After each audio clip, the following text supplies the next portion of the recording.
So, we're at the shop this morning. We're going to get started working on the 1063 corn head again. I did have a viewer comment last night asking why I had a gathering chain that was staggered and I had the other ones that were straight across from each other. Well, in the book, the explanation is for the gathering chains to be straight across from each other is for normal field conditions, and when they're staggered, it's for rocky field conditions. Shows it right here in the book. Usually we just run them straight across from each other. That one, for a particular reason that it's staggered, is probably because it ran off one night and we were tired and put it back on, weren't paying attention.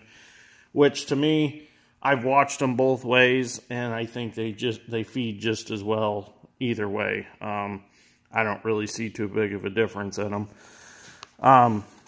I do see a difference in the rocky field conditions. It just makes sense that the rocks wouldn't feed up in them that easily if they were staggered beans, if they were straight across. So, in the book also, we'll talk about chain tension.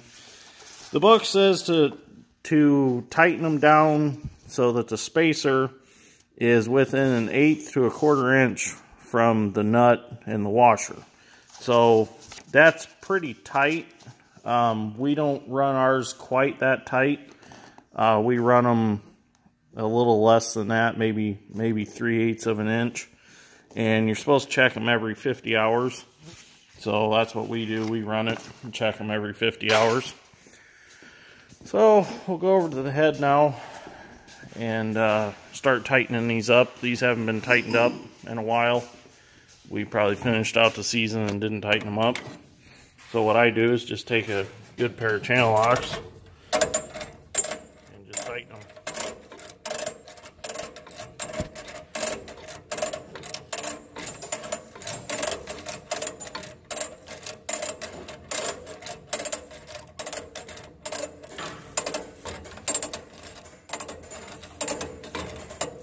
That's probably tight enough right there. You don't need them extremely tight.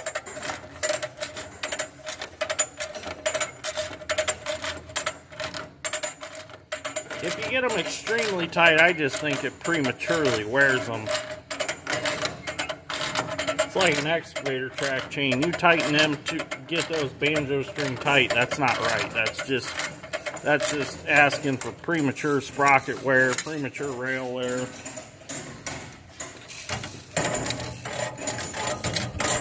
These are fairly loose.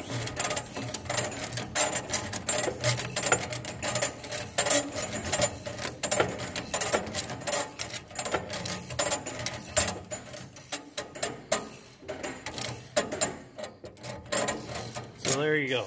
That's how you tighten the chains on a case corn head. Dad strength's using a gear wrench. You can use a gear wrench too if you want, but I just find it's usually got a pair of channel locks laying in the cab anyways, and I think it works just as well. It's not like it takes a lot to turn them, especially after the lock nuts get a little wear on them.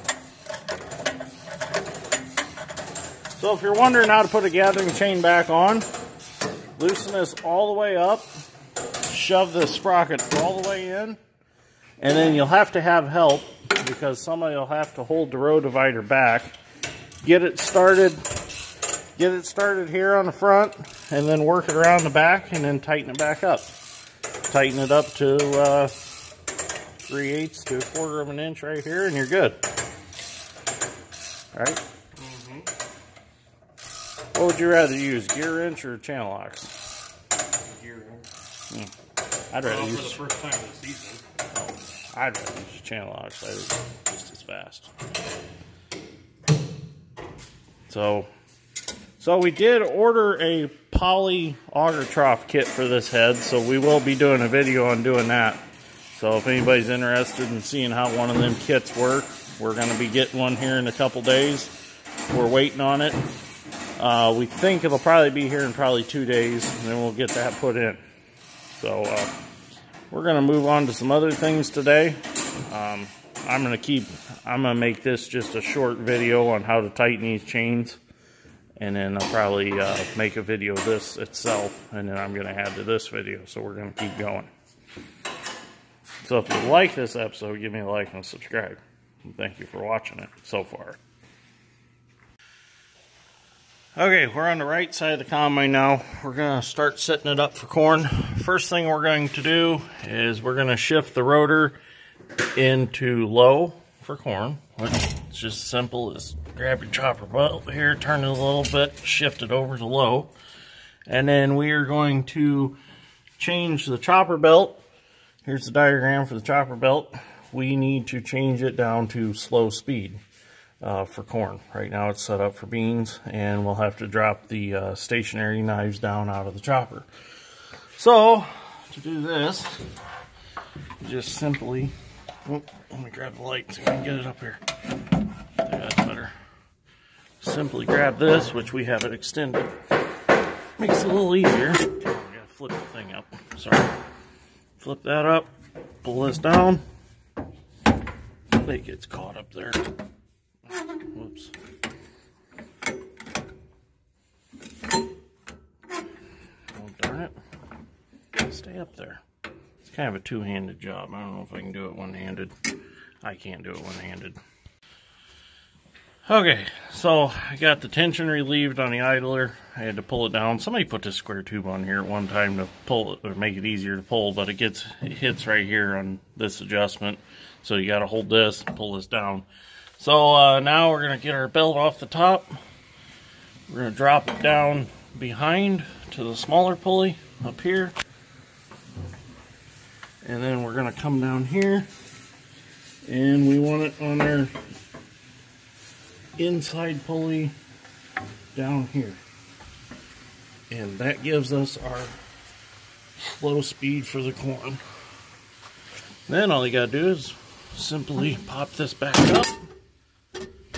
Latch that back to make sure that's back down. And now we are in low speed for corn. We're ready to go. So now we can crawl up in the back and get them stationary knives out. Which that's not very much fun, but you know. So now we're up here in the back of the 1660. And these are the stationary knives right here. And this is the chopper. So when the chopper goes around, it cuts between these stationary knives with the chopper knives. So we need to drop that down out of there. I actually take it completely out. And because if not, corn cobs and stuff raise hell in there, and it's just not good on it. So for corn, you just go ahead and take it out. So I got a piece of plywood cut that I throw on top of the screens, so it makes it easier and it doesn't damage the screens if I drop it or whatnot. So you don't need a piece of plywood, but it sure does help. It really helps. So I'm going to get them out, and this part will be done. So I got the stationary knives out of there, and as you can see how nice it is just to have the plywood in here, so if you drop them, it doesn't hurt anything. It falls right on the plywood. Makes it a lot easier for you. So we're going to get them out of here, get the plywood out of here, and then we'll set the screens. Oh, hi, Wilson. I didn't know you were going to come in here and assist me, but you showed up too late. Go find a mouse or something in there. Where are you going? Don't go too far up there. You won't get back out. Wilson, hey, come on. Come on, let's get out of here.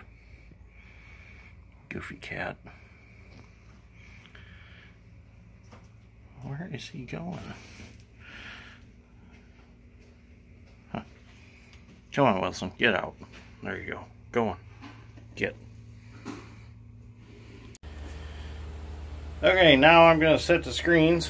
So we'll set the back part first. I want to just be able to get my finger in here. And actually, I messed with them a little bit. A little more open.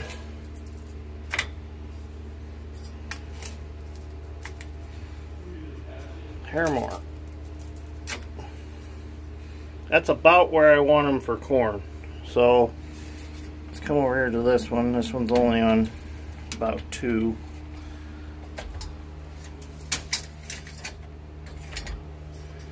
So we're going to have to bump that open just a little bit. There we go. Perfect. That's where I want them. So yeah, I just set them to where my finger just goes in there till it bumps the first knuckle, and I call that good. So the bottom screens are already open plenty. We don't need to mess with them. We had them open a hair too far for soybeans anyways, so they should be just fine for corn. So we don't even need to mess with them. So that's all we got to do back here. We're done in here. So the rest of the settings are just the concave setting, and then rotor speed and fan speed.